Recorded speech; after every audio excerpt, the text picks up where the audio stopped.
Hello guys, আসসালামু আলাইকুম। আপনারা সবাই কেমন আছেন? আশা করি খুবই ভালো আছেন। তো গাইস, আজকে একটা ইউনিক রেসিপি নিয়ে চলে আসলাম আপনাদের মাঝে। তো এখন কিন্তু রমাদান মাস, আর রমাদান মাসে ইফতারিতে যদি এরকম একটা স্পেশাল ডিম চপ হয় তাহলে আর কি লাগে বলুন তো। তো সেই জন্য আমি আজকে বানাবো এই ডিম চপটা। তবে অনেকে অনেকভাবে বানায়, আজকে আমি একটু ভিন্নভাবে তৈরি করব। সেই ভিডিওটা আপনাদের সাথে শেয়ার করছি, আশা করি ভালো লাগবে। তো চলুন দেখে আসা যাক আজকের এই রেসিপিটা।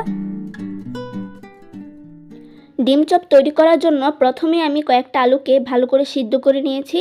তো এবার এই সিদ্ধ আলুগুলোকে ভালো করে ম্যাশ করে নেব।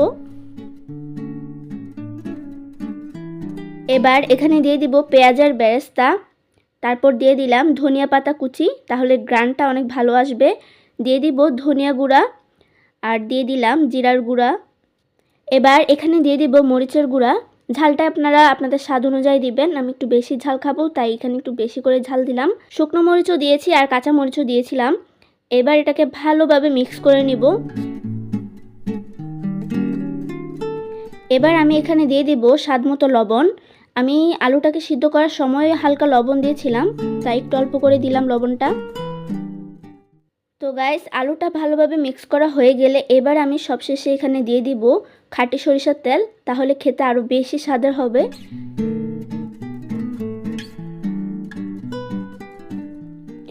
গাইস, আমার আলুর পুরটা কিন্তু একদম রেডি। আর এই যে দেখুন আলুর পুরটা দেখে কতটা লোভনীয় লাগতেছে, তাই না? আর এই হচ্ছে 2টা সিদ্ধ ডিম। আমি 2টা ডিমকে সিদ্ধ করে নিয়েছি।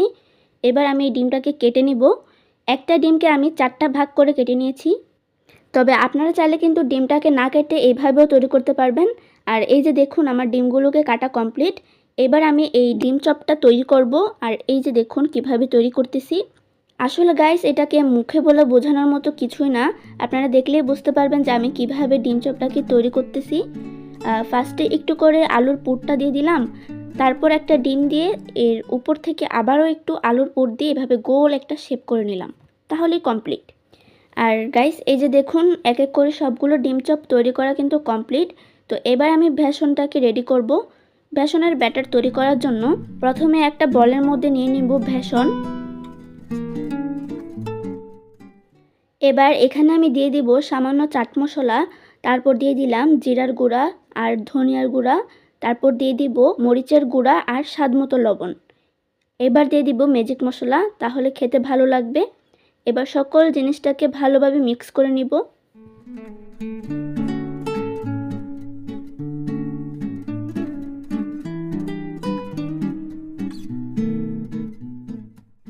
গাইস, শুকনো উপকরণগুলো যখন একদম ভালোভাবে মিক্স করা হয়ে যাবে, তখন আমি এখানে অল্প অল্প করে পানি দিয়ে বেসনের ব্যাটারটাকে তৈরি করে নিব। একেবারে পানি দিব না, কারণ যদি একেবারে পানি দিই তাহলে ব্যাটারটা একদম পাতলা হয়ে যেতে পারে। আর সেজন্য আমি এখানে অল্প অল্প করে পানি দিয়ে তারপর ব্যাটারটাকে তৈরি করতেছি।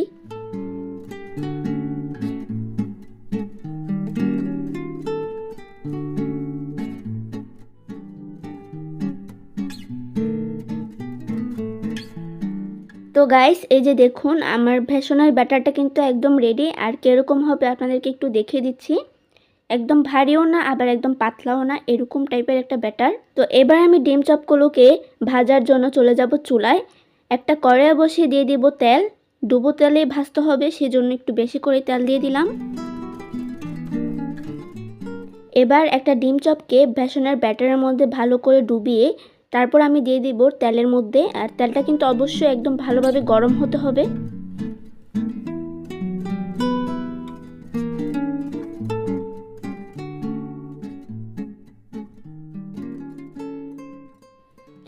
গাইস, ডিম চপগুলোকে কিন্তু আমি একদম ভালো করে ভেজে নিয়েছি, মানে মৃদু আঁচের মধ্যে করে রেখে ভেজেছি। আর এই যে দেখুন ভাজা কিন্তু কমপ্লিট। এবার আমি তেল ঝরিয়ে একটা প্লেটের মধ্যে উঠিয়ে নিব। আর গাইস, এই যে দেখুন ফাইনালি মাশাআল্লাহ আমার ডিম চপ কিন্তু একদম রেডি। আর এই যে দেখুন কতটা সুন্দর হয়েছে ডিম চপটা। একদম ইউনিক পদ্ধতিতে আমি ডিম চপটা করে দেখালাম। কেমন লাগলো অবশ্যই কমেন্ট করে জানাবেন। গাইস, ডিম চপটাকে কিন্তু অনেকে অনেকভাবেই তৈরি করেন, কিন্তু আমি একটু ভিন্ন পদ্ধতিতে তৈরি করে দেখালাম। কেমন লাগলো অবশ্যই বলবেন। আর এটা খেতে কিন্তু এক কথায় অসাধারণ। আর এখন কিন্তু রমাদান মাস, আর রমাদান মাসে ইফতারিতে যদি এরকম একটা ডিম চপ হয় তাহলে আর কি লাগে বলুন তো। তো গাইস, তাহলে আর দেরি কিসের, এখনই বাসায় বসে ইফতারির জন্য বানিয়ে ফেলুন এরকম মজাদার আর খুব ক্রিস্পি এই ডিম চপটা। গাইস, ডিম চপটা কতটা লোভনীয় হয়েছে সেটা তো উপর থেকে দেখেই বোঝা যাচ্ছে। তারপরেও আমি একটা ডিম চপ ভেঙে দেখাচ্ছি। আর গাইস, এই যে দেখুন ভিতর কতটা অসাধারণ হয়েছে, সুন্দর একটা ডিম আর উপর থেকে এরকম আলুর পুর ভরা, খুবই অসাধারণ। তো গাইস, যাই হোক, আমি কিন্তু আমার আজকের ভিডিওটাকে এখানেই শেষ করতেছি। দেখা হবে নেক্সট কোনো ভিডিওতে, আর সে পর্যন্ত ভালো থাকবেন, সুস্থ থাকবেন, এবং আমার এই ভিডিওটা যদি ভালো লাগে তাহলে অবশ্যই চ্যানেলটিকে সাবস্ক্রাইব করে আমার পাশে থাকবেন। তো আল্লাহ হাফেজ।